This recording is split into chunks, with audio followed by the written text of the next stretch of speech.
നമസ്കാരം. അമേരിക്കൻ വീക്ഷണത്തിലേക്ക് സ്വാഗതം. ന്യൂയോർക്കിൽ ഏറെക്കാലം താമസിച്ചിരുന്ന ഭാസ്കരക്കാരനവരെ നാട്ടിൽ വെച്ച് കൊലപ്പെടുത്തിയ അദ്ദേഹത്തിൻ്റെ മരുമകൾ ഷെറിൻ 14 വർഷത്തെ ജയിൽവാസത്തിന് ശേഷം മോചിതയാകാൻ പോകുന്നു. അത് കേരളത്തിലെ മാധ്യമങ്ങളിലെ ഏറ്റവും ചൂടുള്ള ചർച്ചാ വിഷയമാണത്. കാരണം അതിലൊരു മന്ത്രി കൂടെ ഇടപെട്ടിട്ടുണ്ട് എന്നാണ് പറയുന്നത്. മന്ത്രി ഇങ്ങനെയുള്ള കാര്യങ്ങളിലൊക്കെ സുപരിചിതനായ ഒരു മന്ത്രിയാണ് എന്നാണ് പറയുന്നത്. കാരണം ഇങ്ങനെ വിഷയ കാര്യങ്ങളിലൊക്കെ തൽപരനായ ഒരു മന്ത്രി. എന്തായാലും അങ്ങനെയുള്ള മന്ത്രിമാർ വേറെയുമുണ്ട്. നമുക്കറിയാം, ചിലരുടെ സീറ്റ്കാര ശബ്ദങ്ങളൊക്കെ നമ്മളിപ്പോഴും മറന്നുപോയിട്ടില്ല. എന്നിട്ടും മന്ത്രിയായിട്ട് വിരസുന്നതിൽ ഒരു ഉളുപ്പുമില്ല. അങ്ങനെയുള്ളവരെ മന്ത്രി കസേരയിലൊക്കെ ഇരുത്തുന്നതിന് നമ്മുടെ നാട്ടിൽ ആർക്കും ഒരു എതിർപ്പുമില്ല താനും. എന്തായാലും ഈ ഷെറിൻ്റെ കാര്യം വരുമ്പോൾ ഈ മാധ്യമങ്ങൾ ഇത്രയധികം ഷെറിനെതിരെയും ഷെറിനെ മോചിപ്പിക്കുന്നതിനെതിരെയും ശക്തമായ നിലപാടെടുക്കുമ്പോൾ തന്നെ അതിനൊരു എതിരഭിപ്രായം കണ്ടത് അഡ്വക്കേറ്റ് ജയശങ്കറാണ്. വാസ്തവം പറഞ്ഞാൽ ആ ജയശങ്കറിനോട് ഞാനും പൂർണ്ണമായിട്ട് യോജിക്കുന്നു. അപ്പോൾ മറുനാടൻ മലയാളി സാമാന്യ നിലയിൽ മറുനാടൻ മലയാളിയുടെ പല അഭിപ്രായങ്ങളോടും എനിക്ക് നല്ല യോജിപ്പാണുള്ളത്. അപ്പോൾ ഈ കാര്യത്തിൽ മറുനാടൻ മലയാളി ഷെറിനെതിരെ വാർത്ത ചെയ്തതും ഷെറിനെ മോചിപ്പിക്കുന്ന മഹാ അപരാധമാണെന്ന് പറഞ്ഞതിനോടും ഒരു യോജിപ്പും തോന്നുന്നില്ല. നേരെ മറിച്ച് അഡ്വക്കേറ്റ് ജയശങ്കർ പറഞ്ഞത് അത് തെറ്റല്ല, ഒരു കുഴപ്പവുമില്ല എന്നാണ് പറഞ്ഞത്. അതുതന്നെയാണ് എനിക്കും തോന്നുന്നത്. ഇതിൻ്റെ ഒരു വസ്തുത നമ്മൾ ചെയ്യുമ്പോൾ നമ്മൾ ചിന്തിക്കേണ്ട ചില കാര്യങ്ങളുണ്ട്. ഈ ഷെറിൻ നമ്മൾ പലപ്പോഴും പറയുന്നൊരു കാര്യമാണ്, പലരും കുറ്റവാളികളാകുന്നത് ഒരു സാഹചര്യത്തിൻ്റെ സമ്മർദ്ദം മൂലമാണ്. നേരെ മറിച്ച് ഗ്രീഷ്മ ആ ചെറുപ്പക്കാരനെ കൊല്ലാനായിട്ട് നോക്കിയത് വളരെ മനഃപൂർവ്വം, ആസൂത്രിതമായിട്ട്, വളരെ ബുദ്ധിപൂർവ്വം കീടനാശിനിയൊക്കെ ഉപയോഗിച്ച് കഷായം ചലഞ്ചൊക്കെ നടത്തിയാണ്, ജ്യൂസ് ചലഞ്ചും ഒക്കെ നടത്തിയാണ് ആ പയ്യനെ കൊന്നത്. നേരെ മറിച്ച് ഇവിടെ അങ്ങനെ ഒരു ആസൂത്രിത കൊലപാതകമൊന്നും പറയാൻ പറ്റില്ല. ഒരു സാഹചര്യത്തിൻ്റെ സമ്മർദ്ദത്തിൽ സാഹചര്യത്തിലൂടെ കടന്നു പോവുകയായിരുന്നു ഷെറിൻ. അതിൻ്റെ ഒരു ഭാഗമായിട്ട് ഇതെല്ലാം സംഭവിച്ചെന്നേ പറയാൻ പറ്റത്തുള്ളൂ. സാമാന്യ നിലയിൽ അങ്ങനെ ഒരു സാഹചര്യത്തിൻ്റെ ഒരു ആനുകൂല്യം തീർച്ചയായിട്ടും ഷെറിന് കൊടുക്കേണ്ടതുണ്ട്. പാവപ്പെട്ട കുടുംബത്തിൽ ജനിച്ചു. ഈ ഭാസ്കരക്കാരനവരുടെ ഇളയ മകനെ കൊണ്ട് കല്യാണം കഴിപ്പിച്ചു. ഇളയ മകൻ എന്തോ വൈകല്യങ്ങളുണ്ടായിരുന്നു, പ്രശ്നങ്ങളുണ്ടായിരുന്നു. അങ്ങനെയുള്ള ഒരാളെ കൊണ്ട് കല്യാണം കഴിപ്പിച്ചു. അപ്പം തന്നെ അവിടെ ഒരു ചൂഷണത്തിൻ്റെ ഒരു അവസ്ഥയില്ലേ? ഒരാളുടെ ദാരിദ്ര്യത്തെ ചൂഷണം ചെയ്തുകൊണ്ട് അവരെ വൈകല്യമുള്ള ഒരു പുത്രനെ കൊണ്ട് വിവാഹം കഴിപ്പിച്ചു എന്ന് പറയുമ്പോൾ തന്നെ അതിലൊരു ചൂഷണമാണ് അവിടെ നടക്കുന്നത്. അപ്പോൾ ഒരാളുടെ ദാരിദ്ര്യത്തെ അവിടെ ചൂഷണം ചെയ്യുന്നു. അപ്പോൾ അങ്ങനെ ഒരു സ്ത്രീ വീട്ടിൽ വന്ന് കയറി. അപ്പോൾ ആ മകന് ഇപ്പം ഇതിൽ ഏറ്റവും ശ്രദ്ധിക്കേണ്ട കാര്യം, ഈ കല്യാണം കഴിച്ച മകനെ പറ്റി നമ്മൾ ഇന്നേ വരെ കേൾക്കുന്നില്ല. ഇത്രയും വർഷമായിട്ടും ഇത്രയും മാധ്യമങ്ങളൊക്കെ ഈ ഷെറിൻ്റെ കാര്യങ്ങളെല്ലാം കുത്തിപ്പൊക്കുമ്പോഴും ആ കക്ഷി എവിടെ പോയി? ആ കക്ഷി എന്ത് ചെയ്യുന്നു? അങ്ങനെ പറ്റിയുള്ള ഒരു വിവരവും കേൾക്കുന്നില്ല. അപ്പം തന്നെ അതിൽ ഈ ഒരവസ്ഥയാണ് നമ്മൾ മനസ്സിലാക്കേണ്ടിയിരിക്കുന്നത്. അപ്പോൾ ഈ ഷെറിനെ ഭർത്താവിൻ്റെ വീട്ടിൽ ന്യൂയോർക്കിൽ വന്നു താമസിച്ചു. പക്ഷേ ഭർത്താവുമായിട്ടുള്ള ആ പൊരുത്തക്കേട് ഒരു കാരണവശാലും മുന്നോട്ട് പോകാനായിട്ട്, കാരണം ചെറുപ്രായത്തിലാണ് വിവാഹം കഴിക്കുന്നത്. അപ്പോൾ അങ്ങനെയുള്ള ഒരാൾ പൊരുത്തപ്പെടാത്ത വൈകല്യമുള്ള ഒരാളുമായിട്ട് പൊരുത്തപ്പെടണമെന്ന് പറഞ്ഞാൽ അതിനും അസാംഗത്യമുണ്ട്. അങ്ങനെ വന്നു, തിരിച്ച് നാട്ടിൽ പോയി, കുടുംബം നാട്ടിൽ പോയി ചെറിയ നാട്, അവിടെ പോയി താമസിക്കുന്നു. അവിടെ താമസിക്കുമ്പോൾ ഇവിടെ വെച്ച് തന്നെ, ന്യൂയോർക്കിൽ വെച്ച് തന്നെ ഷെറിൻ കേസിലൊക്കെ അകപ്പെട്ടിരുന്നതാണ് പറഞ്ഞത്. കണ്ടമാനം പൈസ ചിലവാക്കുകയും വഴിവിട്ട് ചിലവാക്കുകയും ഒക്കെ ചെയ്ത് എന്തൊക്കെയോ പ്രശ്നങ്ങളിൽ അകപ്പെട്ടു എന്നാണ് പറയുന്നത്. എന്തായാലും തിരിച്ച് നാട്ടിൽ എത്തുന്നതിന് ശേഷം അത് തുടർന്നു. പലരുമായിട്ടുള്ള ബന്ധങ്ങൾ, അവിഹിതമായിട്ടുള്ള ബന്ധങ്ങൾ. അപ്പോൾ അതിൻ്റെയൊക്കെ കാരണം എന്താണ്? ഇങ്ങനെയുള്ളൊരു ചൂഷണത്തിന് പോയി എന്നുള്ളൊരു അടിസ്ഥാന കാരണം അവിടെ കിടക്കുന്നു. അതുപോലെ തന്നെ ആക്ഷേപങ്ങൾ വേറെയുമുണ്ട്. അത് നമ്മൾ ഇപ്പോൾ പറയുന്നത് ശരിയല്ല എന്ന് തോന്നുന്നു. അപ്പം അങ്ങനെയൊക്കെയുള്ള സാഹചര്യത്തിലാണ് അമ്മായിയപ്പനെ അങ്ങ് തട്ടിക്കളയാനായിട്ട് കാമുകന്മാരും ഒത്ത് ഷെറിൻ ശ്രമിക്കുന്നത്. അപ്പം ക്ലോറോഫോം മണപ്പിച്ചോ എന്തൊക്കെയോ കാമുകന്മാർ വന്ന് ഭാസ്കരക്കാരനവരെ കൊലപ്പെടുത്തി. എന്നിട്ട് എന്തൊക്കെയോ സാധനങ്ങൾ എടുത്തുകൊണ്ട് പോയി. അതിനുശേഷം അന്ന് ഭാസ്കരക്കാരനവർക്ക് 65 വയസ്സാണ്. അപ്പോൾ 14-15 വർഷം മുമ്പത്തെ കാര്യമാണ്. അപ്പോൾ എടുത്തുകൊണ്ട് പോയി മോഷണം ആണെന്നുള്ള രീതിയിൽ വരുത്തി തീർക്കാനായിരുന്നു ശ്രമം. പക്ഷെ അത് നടന്നില്ല. പോലീസ് ഇവർ തന്നെയാണ് ഇതിൻ്റെ പിന്നിലെന്ന് കണ്ടെത്തി. ഷെറിനാണ് അതിൻ്റെ പ്രധാന പ്രതി എന്ന് കണ്ടെത്തി. ഷെറിന് 3 ജീവപര്യന്തമാണ് ശിക്ഷിക്കപ്പെട്ടത്. അങ്ങനെ ശിക്ഷിക്കപ്പെട്ട് ആദ്യം അട്ടക്കുളങ്ങര ജയിലിലായിരുന്നു. അവിടെ പ്രശ്നക്കാരിയായിരുന്നു. അവിടെ സഹതടവുകാരോടും മറ്റുള്ളവരോടും എല്ലാം പ്രശ്നങ്ങളായിരുന്നു. വിഷമത അടിപിടി ആ രീതിയിലേക്ക് ആയിരുന്നു പോയിരുന്നത്.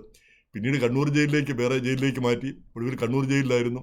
എന്തായാലും കണ്ണൂർ ജയിലിൽ ചെന്ന് വളരെ നല്ല പെരുമാറ്റമായിരുന്നു എന്നാണ് ജയിൽ ഉപദേശക സമിതി റിപ്പോർട്ട് കൊടുത്തത്. അതിൻ്റെ ബലത്തിലാണ് ഇവരെ മോചിപ്പിക്കുന്നത്. അതിന് പുറമെ മോചിപ്പിക്കാനായിട്ട് മന്ത്രിസഭ തീരുമാനിക്കുന്നത്. അതിനു പുറമെ ഈ കേരളത്തിൽ ഏറ്റവും അധികം പരോൾ ലഭിച്ച വനിതാ തടവുകാരിയാണ് ഇവരെന്നാണ് പറയുന്നത്. മിക്കവാറുമുള്ള സമയങ്ങളിലെല്ലാം പരോളിലായിരുന്നു ധാരാളം പേര്. ഇനി പരോളിൽ പുറത്തിറങ്ങുമ്പോൾ ഈ കാര്യപ്പെട്ട ആളുകളുടെ മന്ത്രിയുടെയോ അല്ലെങ്കിൽ മുൻ മന്ത്രിയുടെയോ ഒക്കെ വാഹനമാണ് ഇവരെ കൊണ്ടുപോകാനായിട്ട് കാത്തു നിന്നിരുന്നതെന്നാണ് പറയുന്നത്. എന്തായാലും അത് അവരുടെ കാര്യം, വ്യക്തിപരമായ കാര്യം, അത് അവരുടെ മിടുക്ക് അങ്ങനെ ഉണ്ടെങ്കിൽ അതിനെപ്പറ്റി നമുക്ക് പറയേണ്ട ഒരു കാര്യവുമില്ല. പക്ഷേ ഈ ഈ ഇപ്പോൾ മോചിപ്പിക്കുമ്പോൾ ഈ 14 വർഷം കഴിഞ്ഞു, അവരെ സംബന്ധിച്ചോളം നമുക്കറിയാം ഒരു മനഃപൂർവ്വം ഒരു കൊലയാളിയാകാൻ വേണ്ടി കൊലയാളിയായതല്ല അവർ. അങ്ങനെയുള്ള ഒരു സാഹചര്യത്തിൽ, അങ്ങനെയുള്ള ഒരു നിവൃത്തികേടിൻ്റെ ഒരു പശ്ചാത്തലത്തിൽ അങ്ങനെ ആയിപ്പോയി എന്നുള്ളതാണ് സത്യം. അപ്പം ഗ്രീഷ്മ ചെയ്തതിന് നേരെ വിപരീതം. അപ്പം ആ ഒരു ആനുകൂല്യം അവർക്ക് കൊടുക്കാവുന്നതാണ്. ഈ 14 വർഷം അവർ ജയിലിൽ കിടന്നു കഴിഞ്ഞു. അതുകൊണ്ട് തന്നെ അവരെ പുറത്തു വിടുന്നതിൽ എന്ന് മാത്രമല്ല, അവർ ആ പഴയ രീതിയിലേക്ക് തിരിച്ചു പോകുമെന്നോ ആരെങ്കിലും കൊല്ലുമെന്നോ സമൂഹത്തിന് എന്തെങ്കിലും ദോഷം വരുത്തുമെന്നോ ഉള്ള ഒരു സാഹചര്യവും കാണുന്നുമില്ല. അപ്പോൾ പിന്നെ പോട്ടെ, എവിടെയെങ്കിലും പോയി തൊലയട്ടെ എന്ന് വിചാരിക്കുകയാണ് വേണ്ടത്. അപ്പോൾ പറയുന്നൊരു ന്യായമുണ്ട്, ഇവരെക്കാൾ കൂടുതൽ ജയിലിൽ കിടന്ന ആളുകളൊക്കെ അതിൻ്റെ അകത്തുണ്ട്. പ്രായമുള്ളവരും ആരോഗ്യ പ്രശ്നങ്ങളുള്ളവരും ഒക്കെ ധാരാളം പേരുണ്ട്. അവരെയൊക്കെ വിടേണ്ട 20-25 വർഷം കഴിഞ്ഞവർ. അവരൊക്കെ ഇവരുടെ സാഹചര്യത്തിൽ വന്നവരാണോ? പലരും കഠിനമായ കുറ്റങ്ങളൊക്കെ ചെയ്ത് വന്ന ആളുകളുണ്ട്. അപ്പം 20-25 വർഷം ജയിലിൽ കിടന്നു എന്നുള്ളതുകൊണ്ട് മാത്രം അവർ വീണ്ടും സമൂഹത്തിലേക്ക് തിരിച്ചു വരാൻ മാത്രം പ്രാപ്തരായി എന്ന് യാതൊരു അർത്ഥവുമില്ല. അവർ വീണ്ടും ഇപ്പം തന്നെ നമുക്കറിയാം ഈ ചെന്താമരയുടെ കാര്യം. അയാൾ ഒരു കൊലക്കേസിൽ ജയിലിൽ പോയിട്ട് തിരിച്ചു വന്നിട്ടാണ് അയാൾ വീണ്ടും അവരുടെ 2 പേരെ കൂടെ വെട്ടിക്കൊല്ലുന്നത്. ഒരു സ്ത്രീയെയും അവരുടെ വല്യച്ഛനെയും അവരുടെ അച്ഛനെയും. അപ്പോൾ അങ്ങനെ അതിക്രൂരമായിട്ട് യാതൊരുവിധ മനംമാറ്റവും ഇല്ലാത്ത ആളുകൾ, കുറ്റവാളികളുണ്ട്. അപ്പോൾ അവരെയൊന്നും തുറന്നു വിടുന്നതിൽ ഒരർത്ഥവുമില്ല. 20-25 വർഷം എന്നല്ല, അവർക്ക് മനംമാറ്റം വന്നിട്ടുണ്ടോ, അവർ ഏതെങ്കിലും രീതിയിൽ സമൂഹത്തിന് ഇനി ബാധ്യതയാകുമോ എന്നതാണ് ചിന്തിക്കേണ്ട ഏറ്റവും പ്രധാനപ്പെട്ട കാര്യം. അപ്പോൾ ഈ ഷെറിൻ്റെ കാര്യത്തിൽ അങ്ങനെ ഒരു പ്രശ്നമുള്ളതായിട്ട്, ഒരു സാമൂഹിക പ്രശ്നമുള്ളതായിട്ട് കാണുന്നില്ല. അവർ ഒരു സാഹചര്യത്തിൻ്റെ പുറത്ത് അവരുടെ ഒരു നിസ്സഹായ അവസ്ഥയിൽ അവർ ഒരു കൊലയാളിയാകേണ്ട സ്ഥിതി വന്നു എന്നുള്ളതാണ് സത്യം. അപ്പോൾ ആ ഒരു ആനുകൂല്യം തീർച്ചയായിട്ടും അവർക്ക് കൊടുക്കേണ്ടതാണ്. അവരിവിടെ പുറത്തിറങ്ങിയതുകൊണ്ട് കേരളത്തിലൊന്നും സംഭവിക്കാൻ പോകുന്നില്ല. അതിനേക്കാൾ വലിയ പാർട്ടികളൊക്കെ, അതിനേക്കാൾ വമ്പൻ ജീവികളൊക്കെ നമ്മുടെ നാട്ടിൽ വളരെ സുരക്ഷിതരായി ജീവിക്കുന്നു. ആളെ കൊന്നും കൊല്ലാതെയും കൊല്ലാക്കൊല ചെയ്തുമൊക്കെ ഉള്ളവർ ധാരാളമായിട്ട് ജീവിക്കുന്ന നാടാണ്. അപ്പോൾ അങ്ങനെയുള്ള ഇവരിലൂടെ വന്നുകൊണ്ട് പ്രത്യേകിച്ച് ഒരു ദോഷവും വരാൻ പോകുന്നില്ല. ഇനി ആകപ്പാടെ ഉള്ളത് മന്ത്രി ഇടപെട്ടു എന്നൊക്കെ പറയുന്നതിലുള്ള അത് ശരവേഗത്തിൽ തീരുമാനമെടുക്കുന്നു, തീരുമാനങ്ങളെല്ലാം മന്ത്രിസഭ വരെ എത്തുന്നു, മന്ത്രിസഭ തീരുമാനിക്കുന്നു. ഇതെല്ലാമാണ് സന്ദേഹം ഉണർത്തുന്നത്. കാരണം ഈ മന്ത്രിസഭയാകുമ്പം ഈ 14 വർഷം പൂർത്തിയായവരെ പുറത്തുവിടുമ്പോൾ എന്തെങ്കിലും ഒരു ദുരുദ്ദേശം കാണും.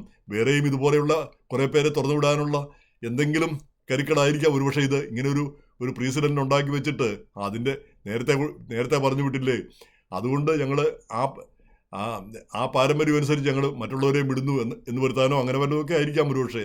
അങ്ങനെയുള്ള ചിന്താഗതികളാണ് പൊതുവിൽ ഉള്ളത്. എന്തായാലും ഷെറിനെ പറ്റി നമ്മൾ ഗ്രീഷ്മയെ പറ്റി ചിന്തിക്കുന്ന പോലെ ഷെറിനെ പറ്റി ചിന്തിക്കേണ്ടതില്ല. ഗ്രീഷ്മയ്ക്ക് വധശിക്ഷ കൊടുത്തു, വധശിക്ഷ വിധിച്ചു. നടക്കാനുള്ള സാധ്യതയൊന്നുമില്ല. എങ്കിൽ പോലും അവർക്കും ജീവപര്യന്തമൊക്കെ ആയിട്ട് മാറാനുള്ള സാധ്യതയുണ്ട്. ഈ ഒരാളെ ഒരു ചെറുപ്പക്കാരനെ കൃത്യമായിട്ട്, അതും താനുമായിട്ട് വളരെ നല്ല ബന്ധത്തിലുള്ള ഒരു ചെറുപ്പക്കാരനെ കീടനാശിനിയൊക്കെ കുടിപ്പിച്ച് കൊല്ലുക എന്ന് പറഞ്ഞാൽ അതിക്രൂരമായ ഒരു കാര്യമാണ്. വധശിക്ഷ അർഹിക്കുന്ന ഒരു കുറ്റം തന്നെയാണത്. എന്നാൽ പോലും നമ്മുടെ നാട്ടിലെ നിയമം അനുസരിച്ചും ഇപ്പം ഈ നമ്മുടെ ഒരു പാരമ്പര്യം, ഇന്ത്യൻ പാരമ്പര്യം അനുസരിച്ചും ക്ഷമിക്കാനും അവർക്ക് പിന്നെയും തിരിച്ചു വരാനും ഒക്കെ ഉള്ള ഒരു അവസരമാണ് പലപ്പോഴും കൊടുക്കാനായിട്ട് നമ്മുടെ ശിക്ഷാവിധി മുന്നോട്ട് വയ്ക്കുന്ന നിർദ്ദേശങ്ങൾ. ഏറ്റവും ഹീനവും ഏറ്റവും റയറസ്റ്റ് ഓഫ് ദ റയർ കേസിൽ മാത്രമേ തൂക്കിക്കൊല പാടുള്ളൂ എന്നാണ് നമ്മുടെ സുപ്രീം കോടതി തന്നെ പറയുന്നത്. അപ്പോൾ അത് റയറസ്റ്റ് ഓഫ് ദ റയർ അല്ല, തീർച്ചയായിട്ടും ഏറ്റവും ഹീനമായിട്ടുള്ളൊരു കാര്യം തന്നെയാണ് എന്ന് മാത്രം. അപ്പോൾ ഈ കൊലപാതകം തൂക്കിക്കൊലയുടെ ആശാസ്യതയെപ്പറ്റി നമ്മൾ ചിന്തിക്കേണ്ടതുണ്ട്.